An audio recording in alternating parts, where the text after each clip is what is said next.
2024-এ দেশের ফুটবলের সবচেয়ে বড় খবর 16 বছর পর বাফুফে নেতৃত্বের পরিবর্তন। জাতীয় দল না প্রত্যাশা পূরণ করতে না পারলেও সফল নারী দল। বছরের শেষ ভাগে হামজা চৌধুরীর লাল সবুজ জার্সিতে খেলার অনুমতি দেশের ফুটবলকে জাগিয়ে তুলেছে। হকিতে যুব দলের প্রথম বিশ্বকাপ নিশ্চিত, আর্চার সাগর ইসলামের সরাসরি অলিম্পিকে সুযোগ পাওয়া বড় অর্জন। বছরের শেষ ভাগে এসে ফুটবলের সবচেয়ে বড় খবর হামজা চৌধুরী। ইংলিশ প্রিমিয়ার লিগের এই তারকা এখন বাংলাদেশের জার্সি গায়ে দেওয়ার অপেক্ষায়। তাকে ঘিরে ফুটবলের দিন বদলের আশা। মাঠে সবচেয়ে বড় অর্জন নারী দলের টানা দ্বিতীয় সাব জয়। কাঠমান্ডু থেকে শিরোপা নিয়ে দেশে ফিরে আবারও ছাদখোলা বাসে সাবিনা ঋতুদের উদযাপন। সাবজয় ছাড়াও দেশের বাইরে লিগ খেলেছেন নারী ফুটবলাররা। ভারতে খেলেছেন সাবিনা সানজিদা। দেশের প্রথম নারী ফুটবলার হিসেবে ইস্টবেঙ্গলে বেশি আলোচনায় ছিলেন সানজিদা। আগস্টে ভুটানের ক্লাব রয়্যাল থিম্পুর হয়ে এএফসি নারী চ্যাম্পিয়ন্স লিগে অভিষেক হয় ঋতু, মনিকা, মারিয়া ও সাবিনার।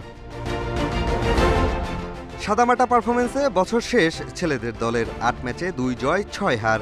অস্ট্রেলিয়ার মতো বড় দলের পাশাপাশি ভুটান, মালদ্বীপের বিপক্ষেও হারতে হয়েছে। ঘরোয়া লিগে কয়েক বছরের মতো দাপট ছিল বসুন্ধরা কিংসের। প্রথমবার তারা ট্রেবল জিতে স্মরণীয় করেছে ২০২৪ সালকে।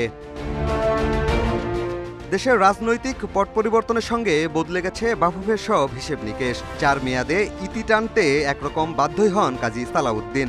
তার জায়গা নেন তাবিত আওয়াল। দেশের হকির ইতিহাসে প্রথমবার বিশ্বকাপ খেলার যোগ্যতা অর্জন হয়েছে এবছর।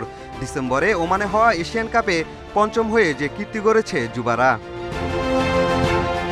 অলিম্পিকের বছরে দেশের জন্য গৌরব বয়ে এনেছেন আর্চার সাগর ইসলাম। সরাসরি প্যারিস অলিম্পিকে খেলা একমাত্র অ্যাথলিট তিনি।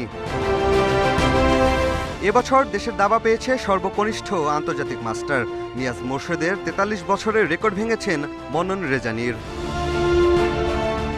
বাকি ফেডারেশনগুলোতে আর উল্লেখযোগ্য তেমন অর্জন নেই। পট পরিবর্তনের পর বেশিরভাগ ফেডারেশনের কার্যক্রম ছিল স্থবির। গতি আনতে গঠন করা হয়েছে সার্চ কমিটি। তাদের সুপারিশে ৯টি ফেডারেশনে নতুন অ্যাডহক কমিটি দিয়েছে জাতীয় ক্রীড়া পরিষদ। পিয়াস সাহা, ইন্ডিপেন্ডেন্ট নিউজ।